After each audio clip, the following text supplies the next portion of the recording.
Film अभिनेत्री कंगना के समर्थन में राष्ट्रीय स्वयंसेवक संघ भी सामने आ गया है। आरएसएस के इंद्रेश कुमार ने कहा कि राजनेताओं को माफी मांगना चाहिए, राजनीतिक ताकत में अपशब्द नहीं होना चाहिए। राष्ट्रीय स्वयंसेवक संघ के अखिल भारतीय कार्यकारी मंडल सदस्य इंद्रेश कुमार बुधवार को वाराणसी के पातालपुरी मठ में महंत बालक दास से मिलने पहुंचे थे। कंगना रनौत के मुद्दे पर इंद्रेश कुमार ने कहा कि अपशब्द कहने वाले राजनेता को तुरंत माफी मांगनी चाहिए। नारी का अपमान देश नहीं सहेगा। हमारी संस्कृति में नारी का सम्मान हर नागरिक का दायित्व है। उन्होंने कहा कि नारी के साथ कभी अपशब्द या दुर्व्यवहार नहीं होना चाहिए। नारी जाति का सम्मान राजनेता का राजनीतिक कर्तव्य होता है। पूरी मीडिया कंगना के साथ खड़ी है, उसे कौन तंग करेगा। जिन्होंने कंगना का अपमान किया है उन्हें क्षमा याचना करना चाहिए। ऐसा है कि भारत ने एक मानवीय जीवन मूल्य भारत और विश्व को सिखाया है। नारी के साथ कभी अपशब्द, अपहरण, व्यभिचार, बलात्कार या उसका साथ दुर्व्यवहार यह हमेशा अमानवीय था, अमानवीय है और अमानवीय रहेगा। वह चाहे फिर किसी भी प्रकार का कांड हो, नारी जाति का सम्मान यह राजनीतिक दल का और राजनीतिक नेता का पहला और अंतिम कर्तव्य बनता है। इसलिए और नारी का अपमान करना यह इस देश ने कभी भी सहन नहीं किया है और करना भी नहीं चाहिए।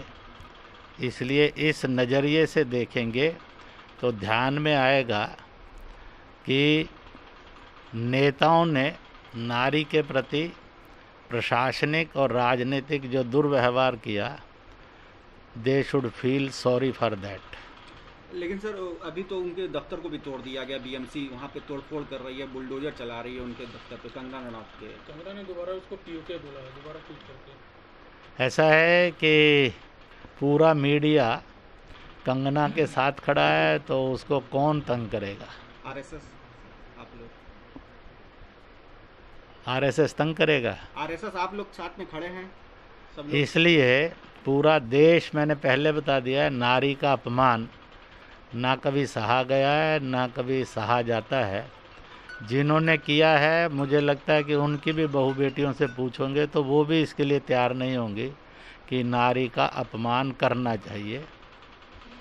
इसलिए नारी का अपमान कभी नहीं करना चाहिए। ह्यूमन बीइंग आप क्या सोचते हैं, जिस नेता ने इस तरह के अभद्रतापूर्ण व्यवहार किया है उस नारी के साथ, उसको क्या क्या सजा या मैंने कहा कि मिनिमम तो ये है कि उन्होंने क्षमा याचना तुरंत करनी चाहिए। They should feel sorry for that. चीन के विषय में इंद्रेश कुमार ने कहा कि चीन ने बायोलॉजिकल वेपन का इस्तेमाल कर लाखों लोगों को मौत के घाट उतार दिया। दूसरा हमला बाजार में घटिया उत्पाद उतार कर किया है। और तीसरा, चीन ने सरहद पर हमारे जवानों पर हमला किया है। भारत लगातार चीन को मुंहतोड़ जवाब दे रहा है और चीन इसे समझ चुका है। पूरे विश्व में वो अब अलग थलग पड़ गया है। ऐसा है कि चीन ने संपूर्ण मानव जाति के विरुद्ध 3 प्रकार से हमला किया है।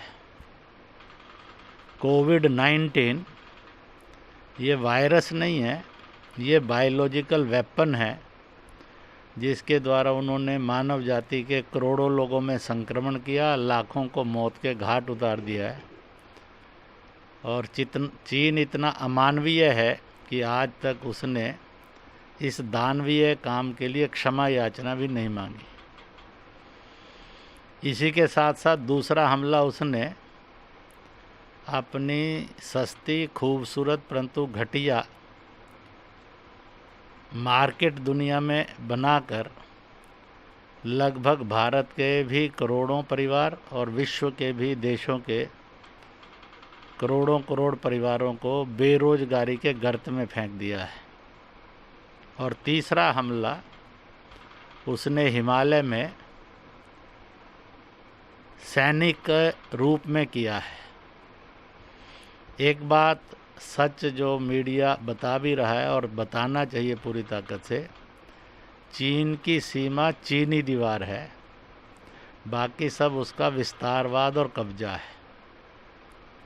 तुर्किस्तान का सिकियांग, कंपचूरिया, मंगोलिया, यूनान के हिस्से कब्जा किए 54वें पंचशील समझौते का धोखा पंडित नेहरू जी को देकर 59 में पूरा तिब्बत उसने हड़प लिया। 60 लाख जनसंख्या का वह पठार, उसमें 10 लाख से अधिक लोगों का कत्लेआम किया और चीन को वो खा गया। आज ताइवान और हांगकांग को आज़ादी देने से मना कर रहा है, उनकी आज़ादी को कुचल रहा है। हिमालय के अंदर 62 से लेकर आज तक, कभी वो कहता है कि अरुणाचल उनका दक्षिणी चीन है, एक्साई चीन उनका है ही, नेपाल भी उनका है, कैलाश मानसरोवर भी उनका है, लाहौल स्पीति किन्नौर पर, सिक्किम पर भी अपना कहीं ना कहीं वो कब्जा बताता है। इन तीनों स्थानों पर और इधर समुद्री जो पूर्वी मलय सागर था उसको दक्षिणी चीनी सागर उसने बताना शुरू किया। तीनों उसके हथियारों का मुकाबला भारत ही है जो पूरे विश्व के 200 देशों में से कर रहा है। कोविड-19 को बहुत बुरी तरह से पराजित किया। कितना भी संक्रमण तेज गति से हो, अभी तो मेडिसिन इन वेटिंग है, तो भी भारत का रिकवरी रेट अगेंस्ट कोविड 78% हो गया है और डेथ रेट उसने 2% से कम कर दिया है और उसको एक भारी पराजय दी है। जो युद्धाभ्यास कर रहा है चीन, इसको लेके क्या भारत अब तैयार है मुंह तोड़ जवाब देने के लिए? भारत पहले भी तैयार था, आज भी तैयार है और आगे भी तैयार रहेगा। इसलिए भारत की ताकत को, राजनीतिक, सैनिक और सामाजिक ताकत को किसी ने ना कमज़ोर आंकना चाहिए, ना आंकने की ज़रूरत है। उसने अभी तक के इस महीनों में मुंह तोड़ जवाब दिया है। पाकिस्तान में बालाकोट में सर्जिकल स्ट्राइक भी चीन के मुंह पर चपत थी। भूटान में डोकलम से चीन की सेना को हटाना भी चीन के मुंह पर चपत थी। और इसी तरह से LAC पर गलवान में चीन को आगे ना बढ़ना देना, धकेलना और अपने से दुगने ढाई गुना चीनी सैनिकों के मौत को घाट उतार देना, यह भी चीन को मुंह तोड़ जवाब था। इसलिए भारत को किसी भी दृष्टि से दुनिया के किसी भी देश ने चीन समेत अगर वो कम आंकलन करके और दानवीय व्यवहार करेगा, युद्ध लादने की कोशिश करेगा, तो उसको सेनाओं ने और देश के राजनीतिक शक्ति ने मुंह तोड़ जवाब दिया है, दे रही है और देती जाएगी।